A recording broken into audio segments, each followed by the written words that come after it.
Великден е празник со кој се слави Христовото воскресение. Токму затоа има централно место во црквата, а на оваа тема ние денеска ќе зборуваме со свештеникот Љупчо Тренчевски од храмот Свети Архангел и Михаел во Автокоманда. Великден е најголемиот празник. Ќе може ли да ни кажете нешто повеќе околу тоа какво е значењето на Великден? Токму така, Великден е најголемиот празник во светото православие, најголемиот празник, ние велиме и најголемото чудо во светот, воскресението Христово. Господ Исус Христос на земјата живееше и проповедаше како човек, како богочовек 33,5 години. Ете, оваа недела започува страдалната недела, откако 3,5 години проповедаше на земјата, кога имаше 12 апостоли, 70 ученици, и ето оваа недела е последната недела од неговиот земен живот. Црквата оваа недела нарекува страдална недела, бидејќи почнуваат страданијата на Христос. Во неделата беше цветници, Христос влезе свечено во Иерусалим, по него фрлаа евреите со гранки од палми, од други дрвја и извикува осана во вишних, а ете од Велики понеделник започнуваат страданијата на Господ Исус Христос, кои што ќе завршат во петокот, на Велики петок, и во неделата ќе биде воскресението Великден. Зошто толку е важна последната недела пред Великден? Последната недела е важна затоа што се подготвуваме да го примиме телото и крвта Христови, се подготвуваме што подостојни да го дочекаме празникот, а се разбира православното гледиште е тоа, да се подготвиме со пост, покаяние, исповед и на крајот со светата причест, примањето на телото и крвта Христови. Велики петок има огромно значење во прославата на Великден, што представува и како се одбележува овој ден. Да, така. Оваа седмица Светата православна црква на секој ден му дала епитет велики, Велики понеделник, понатака, Велики петок, сите денови започнуваат страданијата Христови, Велики четврток е тајната вечера, Велики четврток Христос ги мие нозете на учениците, а Велики петок Христос веќе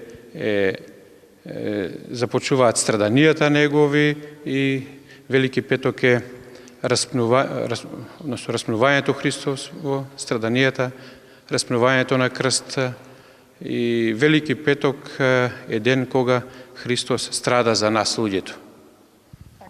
Велики петок и строг пост со кој се покажува или жалењето за Исус Христос, да не кажете нешто повеќе околу ова, околу строгиот пост и околу Велики петок.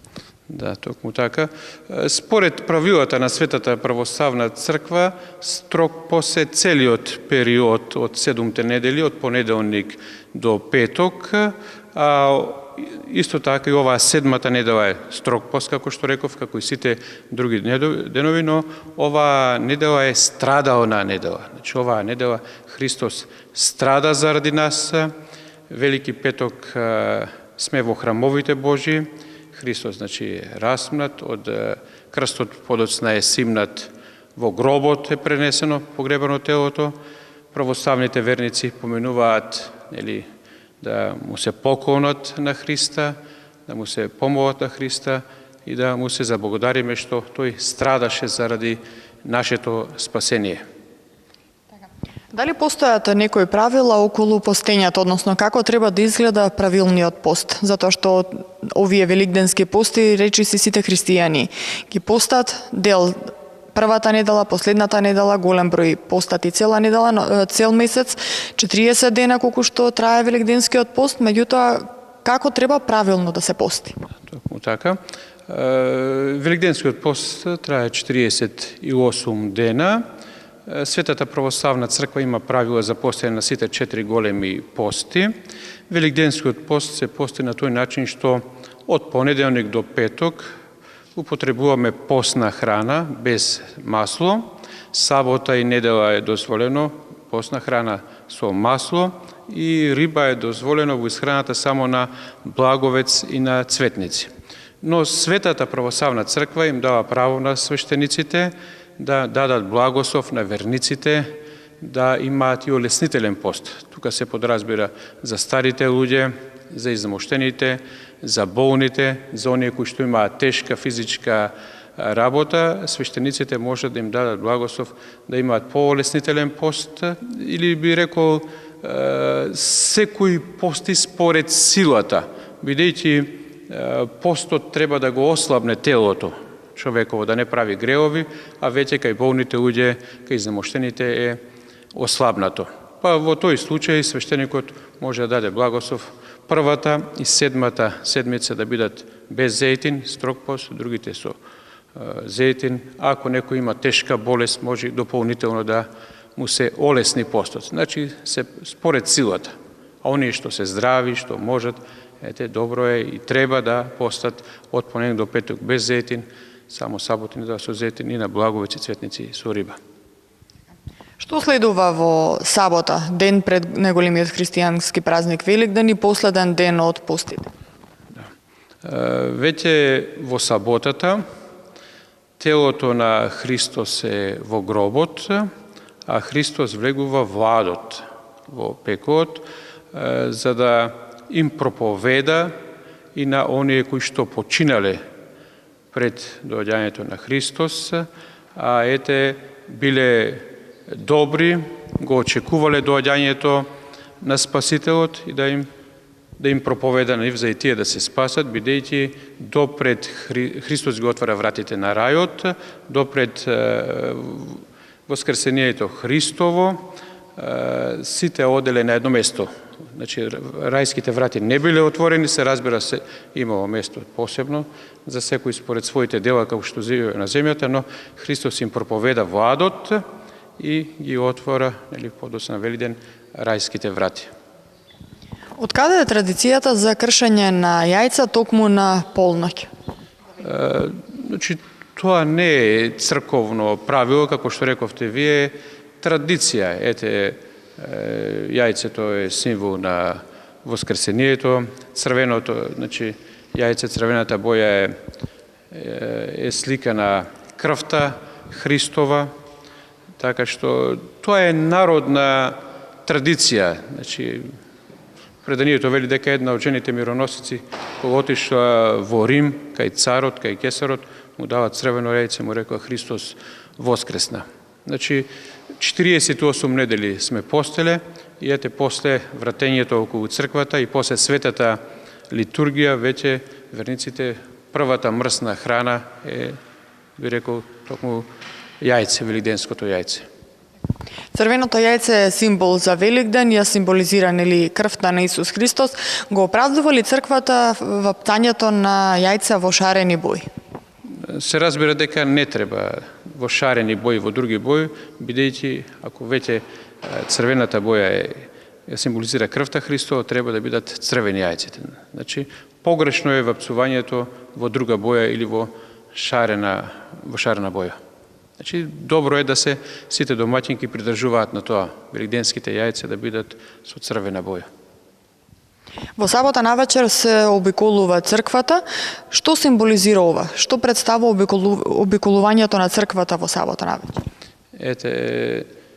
Во саботата вечерта пред 24 часот 3 пати ја обиколуваме црквата со пеењето на црковната песна Воскресение Христово, така што 3 пати ја обиколуваме веќе и објавуваме дека Христос воскреснал во символ на трите дена што е Христос во гробот.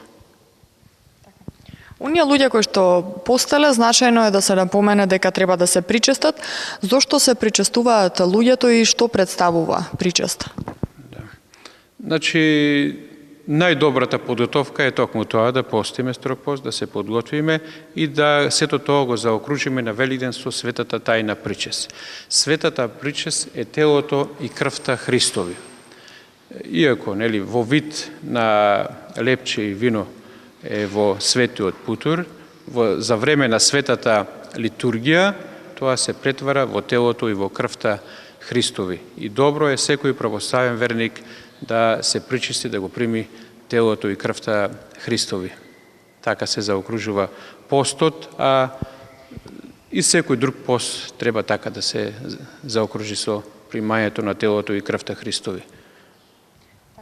Сметате ли дека верниците во последно време се враќаат во Божите храмови и на верата воопшто?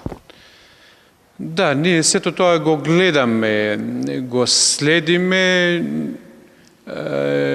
Има два начина на кои што верниците се враќаат или доаѓаат во Божите храмови. Помалиот број или процент е оние кои што постат, кои што живеат, почитуваат на тој начин што пред малку спомнавме, со пост, покаяние, молитва, исповед, благослов од свештеникот. Тоа е едниот начин и тие доаѓаат почесто или постојана литургија, а вториот дел е масовно се доаѓа на големите празници, како што сега престојните празници великденски, претходно божичните, празниците на Мајката Божја, на светите апостоли. Но ние постојано велиме тоа е се така наречените традиционални верници и сметаме дека за спасение на душата добро е да се направи нешто повеќе. Покрај тоа што се доаѓа на големите празници, треба да се живее литургиски, евхаристиски, бидејќи човекот е гостин на земјата, еден ден заминува и треба да, ако душата е примил чиста, како бебе раѓајќи со својата мајка, треба чиста да ја врати на Господ. А тоа е првиот начин, да се живее литургиски, евхаристиски, со светата причест и со благослов од свештенството. Пошто е специфична првата седмица после Великден?